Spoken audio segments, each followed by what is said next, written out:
Bonjour, je m'appelle Eduardo Samayoa et je travaille pour Grant Management Solutions. Ceci est la troisième vidéo de notre série éducative sur le tableau de bord. Nous allons apprendre comment saisir les données sur les indicateurs de gestion dans le système. Le menu principal du tableau de bord nous emmènera vers les informations préliminaires. Comme il a été dit précédemment, dans les informations préliminaires, les cellules en bleu nous emmèneront au bon endroit pour saisir les informations de gestion appropriées. Il existe 6 indicateurs de gestion. Le premier concerne l'état des conditions suspensives de la subvention. Vous vous souviendrez peut-être que le Fonds mondial fixe des conditions suspensives que le récipiendaire principal doit suivre avant un décaissement. Ces conditions sont vérifiées par le biais du tableau de bord. Il y indiquera lesquelles ont été honorées, lesquelles restent à honorer mais sont dans le délai, et enfin, celles qui n'ont pas été honorées et sont hors délai. Il est important que l'instance de coordination nationale soit au courant de ceci pour déterminer et connaître l'état de ces conditions, car c'est cet état qui déterminera le décaissement suivant à un pays. Il existe un espace pour déterminer le nombre de conditions suspensives qui ont été honorées et le nombre d'actions ayant les dates butoirs qui ont été honorées. Il existe aussi des cellules pour les actions non honorées, mais dans le délai, et pour les conditions qui n'ont pas été honorées et pour lesquelles le délai est. Le second indicateur est l'état des postes clés de gestion prévus par le récipiendaire principal. Le récipiendaire principal prévoit, dans son plan, le nombre de postes de ressources humaines nécessaires pour le projet. Cet indicateur montre les postes de direction qu'il prévoit de recruter. Le nombre déjà recrutés ou attribués. Le système nous dit automatiquement combien il reste de postes vacants. C'est important à savoir car beaucoup de projets du Fonds mondial ne sont pas réalisés concrètement en raison de manque du personnel, à cause des carences au niveau de la direction ou de la coordination. Le troisième indicateur est le nombre de sous-récipiendaires avec lesquels le récipiendaire principal a passé contrat pour le projet. Dans les 5 cellules, nous saisissons le nombre de sous-récipiendaires identifiés comme réalisateurs potentiels du projet.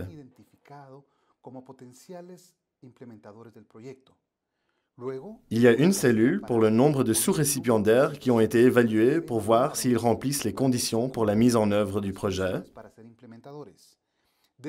Sur les responsables de la mise en œuvre potentielle évaluée, le nombre d'approuvés par le récipiendaire principal ou l'ICN du pays, le nombre qui ont signé leur contrat et le nombre qui ont reçu ou qui reçoivent de l'argent des récipiendaires principaux.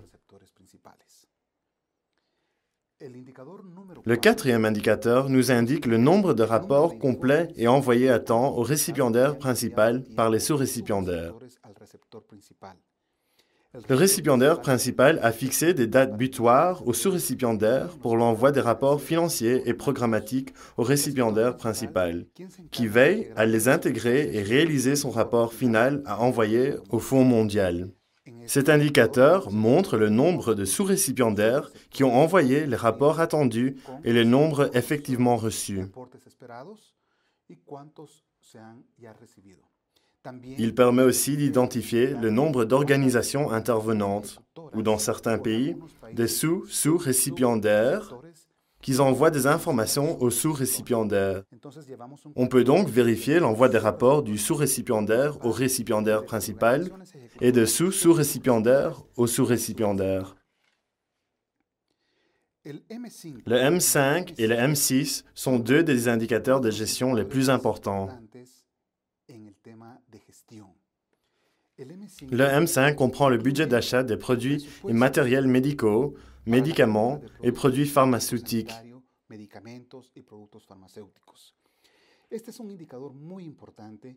Il est très important car dans beaucoup de pays, plus de 80% des fonds de subvention sont désignés pour l'achat des médicaments.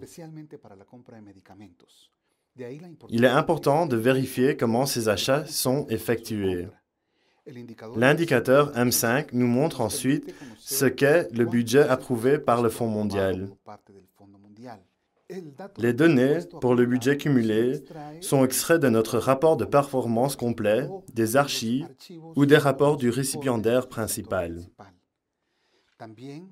Nous y voyons aussi le montant que le récipiendaire principal n'a pas encore décaissé, mais a déjà réservé ou promis et qu'il dépensera probablement durant la prochaine période.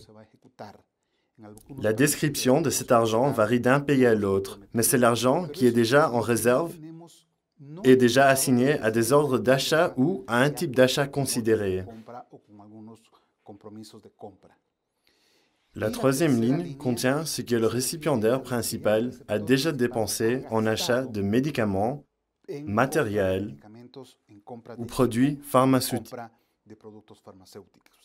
Ces montants sont saisis par période, le budget approuvé, les obligations et les dépenses. Le sixième indicateur est très important aussi, car il nous indique le stock de médicaments dans un pays et la quantité gardée en réserve dans un pays considéré.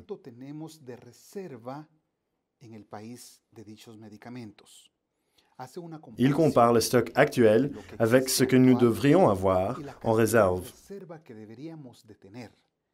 L'objectif de cette comparaison est de voir si nous allons être en rupture de stock pendant un moment. Chaque pays détermine le nombre de mois pour lequel il garde un stock de sécurité. Il est très important de visiter les sites de stockage des produits afin d'obtenir les informations pour cet indicateur, de vérifier les bons d'entrée des produits et de connaître la durée de conservation de chaque produit.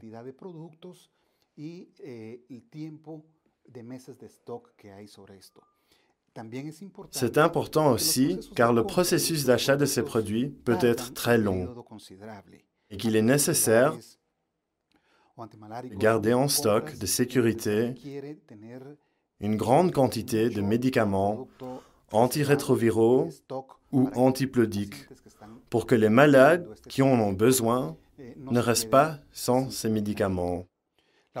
On saisit ces informations avec des formules simples qui nous permettent de cibler 4 produits importants identifiés par le récipiendaire principal ou l'ICN.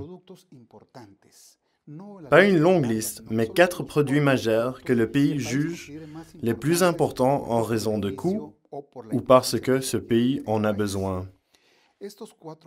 Ces 4 produits sont l'objet d'une série de calculs simples.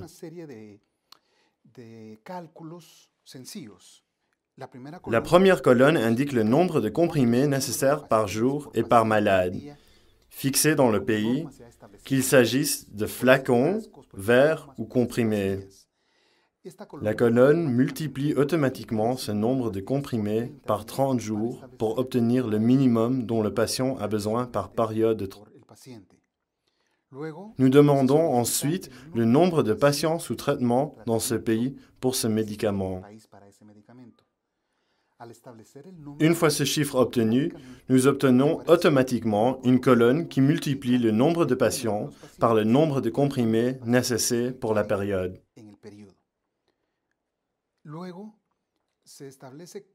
Nous avons alors le stock effectif de comprimés dans le pays. C'est le nombre de comprimés existants dont la date d'expiration est éloignée de plus de 3 mois. Ceci contient la 5e colonne.